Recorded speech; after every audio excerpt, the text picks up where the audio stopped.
welcome you to Dream Chasers Radio with me, your host, Yaya Diamond. What's up, people? How you doing? It is a wonderful day in the state of Florida. I really am so sorry you're not here in the state of Florida. But whatever the case may be, I know stay inside. Hot cocoa, marshmallows, and a warm fire is recommended. We'll be right back. Don't you go anywhere. We have an amazing guest.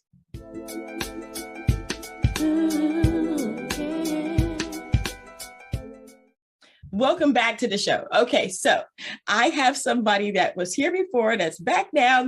I just excited. I'm excited for him. I'm excited for the Tampa Bay Fury. Welcome to the show, Mr. Spivey. What's up? Hey, how's it going? Mr. Spivey's in the building, or just Dre. A lot of people say Dre. It don't matter, man. Oh, okay. It's a caveat on it. I gotta agree with you on Florida, right? I gotta agree. Best weather. I see 32, 35, and 25s everywhere. I can't do it. Glad to be here. Thank you for welcoming me to the show. No problem, no problem. So you've been on the show before, and it's all about the Tampa Bay Fury. Tell me about what's going on now with them.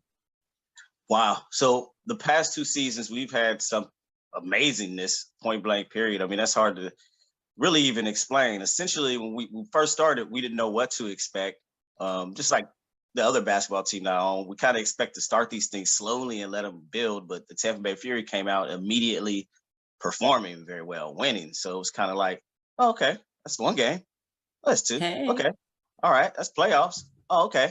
Championship now. Okay. I guess we're here. This thing must be real. So we're kind of hoping to repeat the same thing. Now we've expanded the team. Got an additional more talented players, a larger fan base, improved website. And we're just kind of enjoying the flow of things. And so far this season, we're undefeated, 8-0. Everybody keeps coming down to Tampa thinking they're going to do something about it. We're going to see. Nobody done nothing about it yet. I hear you. Hey, talk is cheap, baby. Bring the game. Bring the Come game. To Tampa Bay, you better make it happen. I'm so happy for you. When you went into this adventure of being with the Tampa Bay Fury and then the co-owner, am I correct? Co-owner, yeah. Other owners are Jocelyn Spivey and Tavares Davis, who's also coaching. Jocelyn's doing a lot of most of the day-to-day operations type stuff. So it's a good team. Wow. Awesome. When you thought about doing this, what was the rationalization going on in your head? Because I know it's like, okay, so when I'm getting ready to call somebody important or getting ready to do something I've never done before or jump into a new adventure or a business venture, my head goes on fire. It's like, don't do that. Don't call this person. You're not up on that level. You can't do this. No, you can do this. You can do. So I'm all over the place. What was it like for you? Very similar. I mean, we're in a city where people expect you to win right now. So the energy was like, well, what if I do it? And then we're not performing the way the Bucks are, or the Lightning, or the Rowdies, or the Rays. And then you kind of get one shot at it in the beginning here because people want you to win, or they kind of turn their eyes away from it. Yeah. And it was kind of the community of basketball. Do the right coaches, players, and owners know me? Do the right business people know me in order to get sponsorships and ad sales? And kind of go, I'm not Jeff Vinnick. I don't own the Lightning. Who's going to pay attention to me? But from what I've learned is you make the call and you see what happens. You shoot that shot. You try to get that bucket. It's either going to go in or it isn't. If you shoot enough of them, one of them going to go. What was your biggest learning experience so far?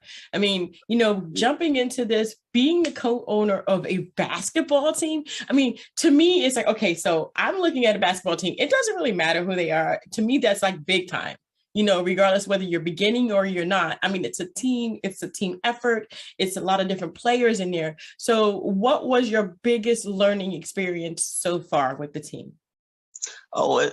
It's a couple of them, but I would say the personalities, right? With winning comes personalities, so you have to accept those personalities. Like you're gonna have A-type players and A-type personalities on winning teams, and that can be complicated to deal with when you're dealing with great coaches, right? So you have coaches with different personalities. They're A-type, they're talented, and you have these players.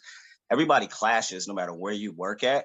Yeah. But to see them put it together, they put the clashing together into competition is interesting, because I watch them and I go, oh man, this looks like it's going to be rough.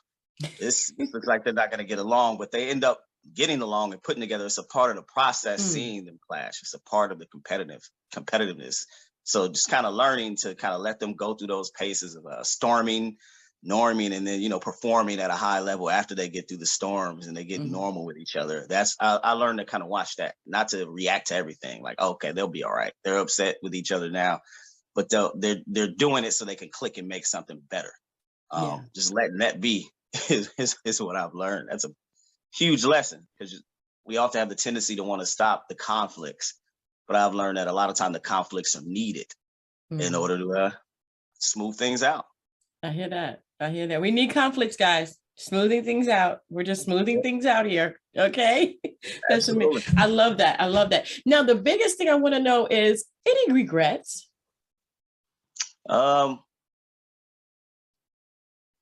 Not really. I mean, I was gonna say one, but there was I feel like I could have been a little bit aggressive towards teams moving within the market and playing more local teams, because there's a lot of teams in Florida that kind of wanted to play here against us, but we didn't necessarily play all of them. So we might have considered doing that. I wouldn't say it's a regret, right? Because of the way the ABA works is we see a lot of teams that kind of control their schedule in a way that makes them look good. So they'll play teams that are less competitive, and then they'll go 8-0. Well, we won't do that. We'll play the most competitive teams that we can find across the entire league, which is made up of 160 teams, because we want the schedule to be tough early on. Right. The problem with that is your players are not, whereas other teams, players are allowed to kind of skate. They're kind of skating through games and winning by 40 and 50 consistently, because they're politicking their schedule, as we call it, kind of afraid of tough competition. But every weekend for us becomes a big time game because we don't play chumps. There was a point where I regretted that. I was like, man, we could have some easy games too. But at the same time, it's making us better in the long run once we get towards the playoffs and on the championship race. I mean, we can't get better if we're not playing great competition. So I wouldn't say I regret it, but there could have been a few weeks where we didn't have so many nail biters. I hear you. What are the plans in the future for the team, and what do you guys have coming up? Plans for the future is that we want to expand into some music and into some shows, throwing on concerts, things like that for the community, mostly stuff that involves charity type events and fundraising events for different groups. As a matter of fact, for the past season, we've been doing a comedy show at a Snappers Bar and Grill. Nice. Paying comedians to come out and do their thing, so that the community gets to laugh a bit. Everybody gets to eat some nice food. So I would say it's similar to something, let's say, like Shaq's comedy jam, things like that other basketball players are doing, or like Diddy was doing. We want to continue to expand into that arena. I kind of copied that model off the Golden State Warriors playbook. They don't just do basketball; they're adding full entertainment. So if we could do that, have our own venue, rather than renting out the gym that we're at and the spots that we're at, that would be big. That would be huge. That's the plans. That is nice. Yes, we're going to have to talk a little bit later on. I got some connects. We have a show coming up. Matter of fact, January 20th at what? Comedy show. Yeah. Nice. Okay, well, we need to talk a minute. After the show, don't go anywhere. Real quick, 5 minutes. But gotcha. I wanted to thank you so much for being on the show. Where can people find the schedule for the Tampa Bay Fury? Just about everywhere. Make sure you're following us on TikTok. It's at Tampa Bay Fury, at 813 Fury on Instagram, Facebook, and www.813FuryNation.com is where you find all the main information. Everything is on there. See player profiles, all that stuff that people love. Awesome. Well, I have to go, guys, because I have to make some connections, because we have to get this guy in the know. Okay, I got a lot of things I got to tell him, so I got to go. But you guys don't forget to dare to be different.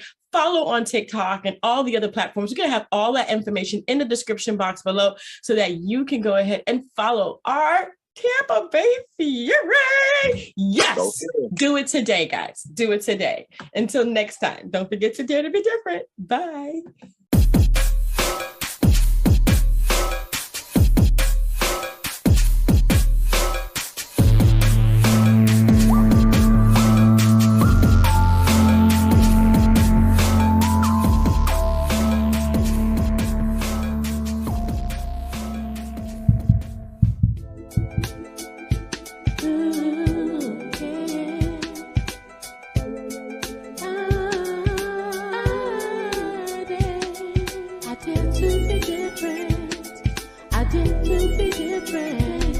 I dare to be different. I dare to be different. I dare.